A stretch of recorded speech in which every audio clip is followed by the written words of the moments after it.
Maayong buntag di ako'y. Iposisyon na nato atong kamera kay sige lang katumba. I-share na nako kung unsaon pagpalarga sa mga barko nga gagmay. Unsaon pag-undaking maneuver nga walay mga tagbot o wala po'y pilot. Ang importante lang kabalo juga sa karakteristik sa imuhang barko. Kini si Morita Cargo 1, fixed propeller ni right-handed.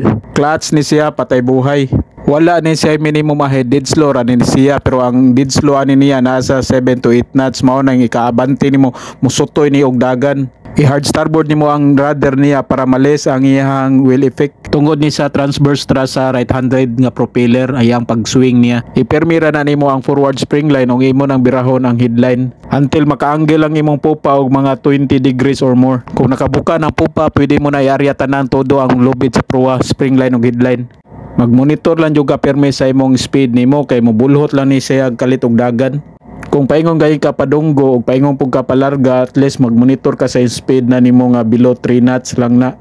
Kung nalibre ng lubid sa proa, did slow astern dahin ka, atras dahin ka para dili ka ibalik og tuod sa hangin padikit sa pantalan. Tungod sa iyang wheel effect, pag atras nimo mo swing din na imong pupa to port side, imong proa to starboard side, maong malibre na kas pantalan. Stop engine dayon ka tapos hard port. Engine did slow ahead dayon ka tapos naka hard port, mao na imong proa mo pivot na siya paingon liko sa wala. Patungalan juga sa entrance boy hantod nga makagawas ang barko. Maggamay man nga barko or madako man, halos pareho ra na. Basta importante lang jud kabalo jud ka sa lihok sa imuhang barko. Mao ra to, salamat amping kanunay, God bless.